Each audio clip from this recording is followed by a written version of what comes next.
this subject of forgiveness is a difficult one for me. I started out saying, I don't understand how one can forgive an awful event, an awful loss that has been caused.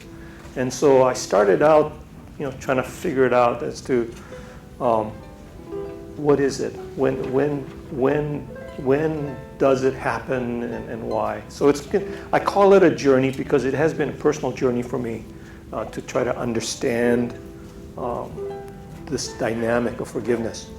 When we approach this subject, we are dealing with people who are in a very, very difficult place. And it's a very powerful dynamic and very strong emotion. So we need to appreciate that.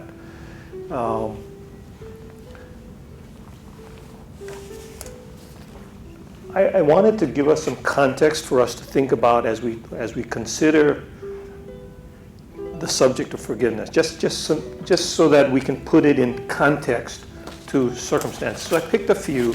One was, and I don't know if you recall the story, there was a Masonic Brothers occasion held at Paradise Park, and one of the Masonic brothers happened to have had a physical condition where I think he couldn't use one of his legs, but he could drive.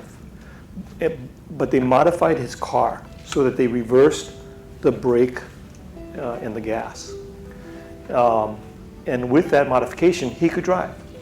One of his brothers, Masonic brothers, was helping him move the car.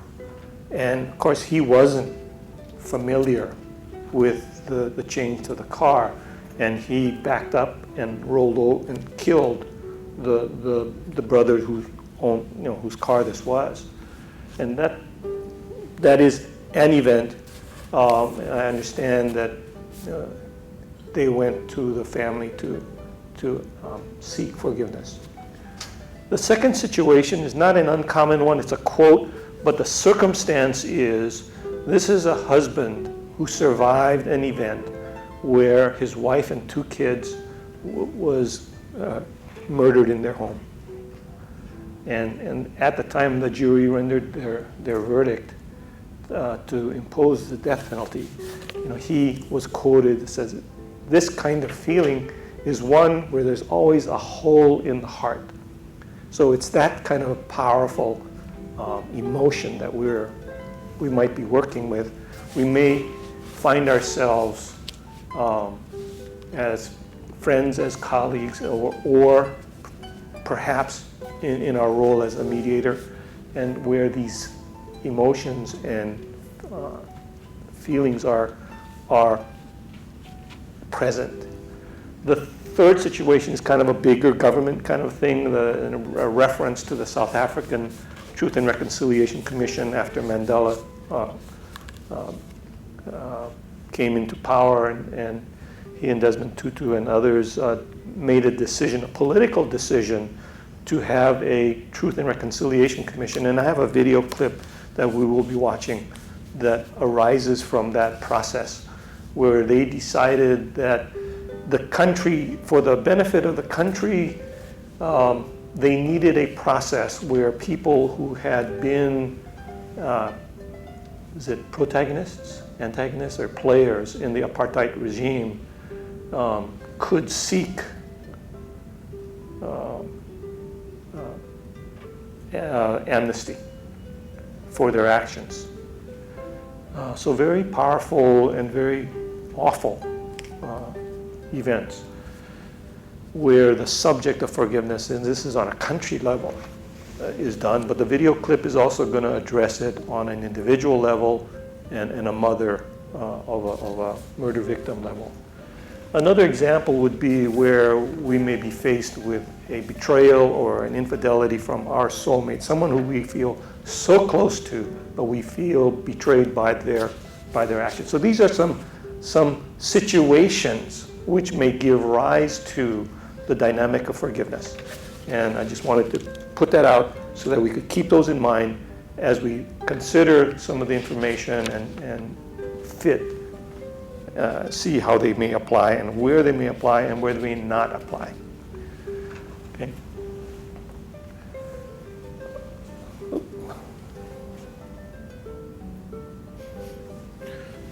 Now, I treat the subject of forgiveness largely separately from the subject of apology. Oftentimes they are linked, but I think that the dynamics are so different that it's helpful that we understand them as separate dynamics, recognizing that indeed there are times when apology and forgiveness are linked. And we know that apologies, if sincerely given, can open communications, can work to restore damaged relationships, and can invite forgiveness. But because they're not necessarily linked, this discussion is going to be focusing on the dynamic of forgiveness. Now, it's not forgetting, it is not exoneration, and sometimes it is an act of personal grace, something that somebody does for themselves. Anyone familiar with Italian opera or the plays of Shakespeare knows the terrible price paid for grudges, vendetta, and revenge. Under the sway of these emotions, painful incidents linger in the mind, sapping our ability to find peace and happiness. The 18th century English poet Alexander Pope gave us the antidote. To err is human, to forgive divine. But finding a way to forgive without giving up our principles is often no easy task. In this course, I'm going to address what forgiveness is and how to implement it. I'll be speaking here about forgiveness where it is most often needed, in the context of your everyday personal life with family members, friends, co-workers, and business associates. One of our challenges in understanding this process is that the word forgiveness is inadequate to explain a very complex concept. Forgiveness actually embodies three different things, each of which applies to different situations and provides different results. The three types of forgiveness are exoneration, forbearance, and release. Let's take each in turn. Exoneration is the closest to what we usually think of when we say forgiveness. Exoneration is wiping the slate entirely clean and restoring a relationship to the full state of innocence it had before the harmful actions took place. There are three common situations in which exoneration applies. The first takes place when you realize that the harmful action was a genuine accident for which no fault can be assigned. The second is when the offender is a child or someone else who, for whatever reason, simply didn't understand the hurt they were inflicting and toward whom you have loving feelings. The third situation occurs when the person who hurt you is truly sorry, takes full responsibility without excuses for what they did, asks forgiveness, and gives you confidence that they will not knowingly repeat their bad action in the future.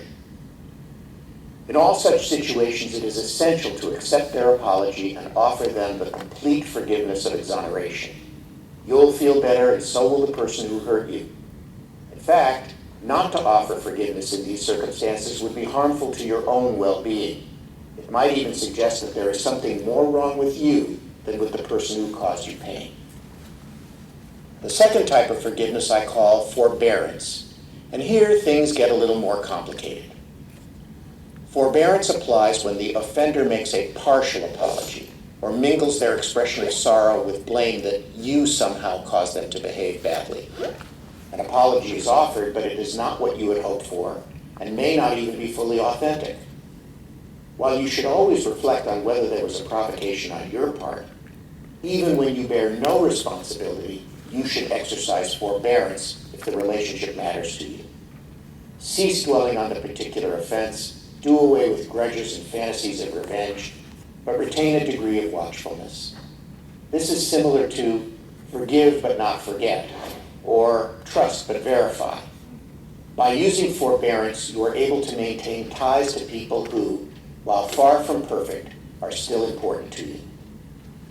Furthermore, in some cases, after a sufficient period of good behavior, forbearance can rise to exoneration and full forgiveness. But what do you do when the person who hurt you doesn't even acknowledge that they've done anything wrong, or gives an obviously insincere apology making no reparations whatsoever? These are the cases of forgiveness that are the most challenging. In my practice, I find this in such examples as adult survivors of child abuse, business people who've been cheated by their partners, or friends or relatives who've betrayed one another. Still, even here there is a solution. I call it release, the third type of forgiveness. Release does not exonerate the offender, nor does it require forbearance. It doesn't even demand that you continue the relationship. But it does ask that instead of continuing to define your life in terms of the hurt done, you release your bad feelings and your preoccupation with the negative things that happened to you. Release does something that is critically important. It allows you to let go of the burden, the silent tax that is weighing you down and eating away your chance for happiness. If you do not release the pain and anger and move past dwelling on old hurts and betrayals, you will be allowing the ones who hurt you to live rent-free in your mind, reliving forever the persecution that the original incident started. Whether you get there through your own efforts, through psychotherapy, through religion, or some other method, release liberates you from the tyranny of living in the traumatic past, even when the other forms of forgiveness, exoneration and forbearance, are not possible. Exoneration, forbearance, release. To forgive may be divine, but when we understand its dimensions, we find that it is within our ability to do it. I'm Dr. Stephen Marmer of UCLA Medical School or Prager University. This Dr. Marmer had a different definition of forgiveness, which I thought was helpful, so I added it. Then we find many that are faith-based. And if you look for forgiveness and probably any faith, you will find scriptures and value statements that talk about the importance of forgiveness. So it's clearly a strong faith base is oftentimes one which allows a party to embrace forgiveness for a tragic or awful consequence.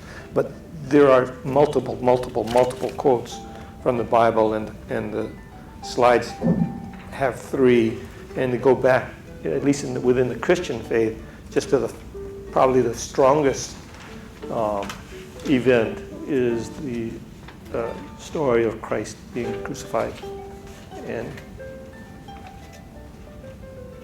asking forgiveness at that time. But if you look at Buddhism, you find similar value statements of the importance of being able to forgive and being willing to forgive. The other faith that I looked at was the Amish. And it just really, when you think about it, how difficult it is to honor the Amish value of nonviolence and non-aggression. This situation involved the murder of 6 schoolgirls. The shooter killed himself in the incident as well. And the story of the response of the community, the Amish community, is, at least to my view, was hard to understand, except in the context of it's a highly important value to the faith, the nonviolence and non-aggression. But here's some of the things that the community did in response to this event. The grandfather speaks to his grandkids and asks them to not think evil of the shooter. They send a delegation to the family who lives in the community and ask them to stay, don't leave, that they forgive the shooter. And the community goes to the shooter's family to help them grieve. And they even attend the shooter's funeral. So really, this really caused me pause to try to understand how the community was able to forgive such an act.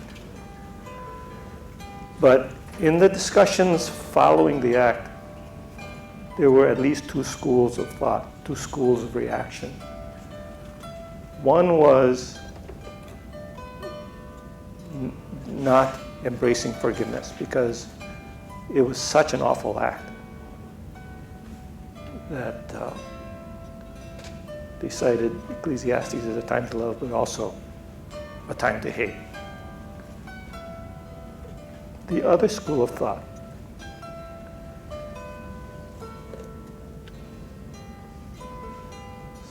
raised a suggestion that I found interesting. That instead of, and the suggestion was, if the community could embrace the act and to forgive the act, if we could do that as a culture, as a society, as a country, you can think back to 9/11 and the emotion of the country at the time for retribution.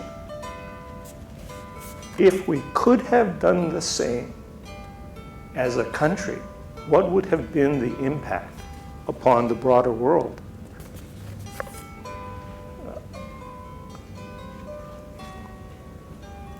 Could we have invited a different perspective of our own country, our own culture, and our own society? Tough. When you think back to the time, how difficult it would be for us as a country, as a community, to do that. It is so foreign to our values. But if we followed the Amish value set, that's what the Amish community would have done. And it opens up a different possibility. I want to talk about the situation, and I'll use the example of the skinny mom. Okay, in that culture, being fat is a good thing, right? And she talked about, look at her, she used to be fat. But there are circumstances where we find people who are in the grips of pain, anger, wanting revenge, maybe having some guilt, but they are so caught up by it that they become dysfunctional. And they lose focus. They're unable to maintain focus. And we see that. And in that kind of setting, you find a lot of this forgiveness discussion focused on the importance of being able to help the party release the feelings so that they can move forward. But these are some of the symptoms that we would see in a person who is caught in that dynamic, that tangled braid. In the session that Craig Robinson and I did on working with people with anger and pain, we talked about the tangled braid and how important it was as mediators that we need to address the tangle. We need to try to untangle it and work with the braids that make it in order to be able to help the parties move past the event.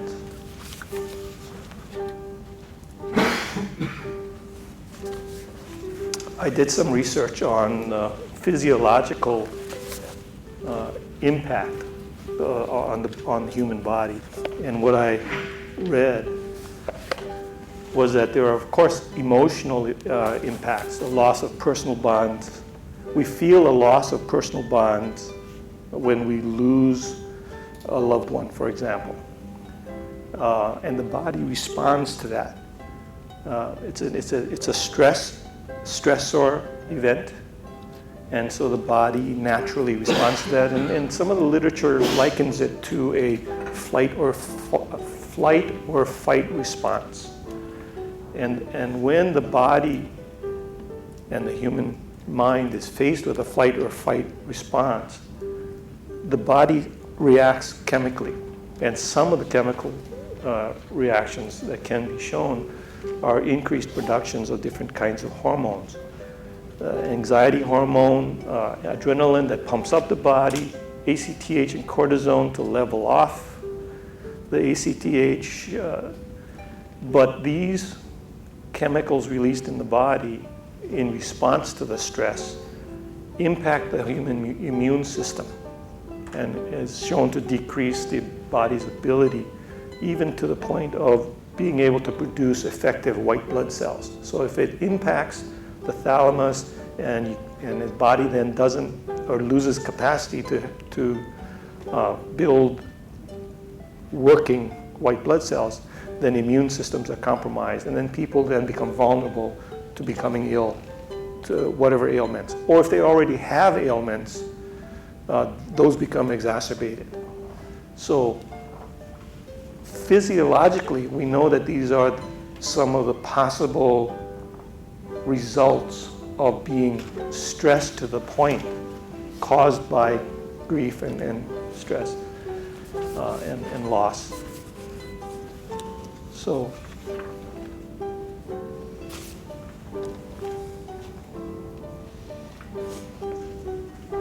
what I have found in the study of this subject is that you find forgiveness in those kinds of instances and in others, particularly where there is a very strong relationship, family, culture, but it's relationship based. If you think back to Dr. Marmer's definition of forgiveness and stuff, many of them he related to the importance of the relationship. There's also the situation where forgiveness is found where there's an absence of intended wrong. It's like the Masonic brother incident.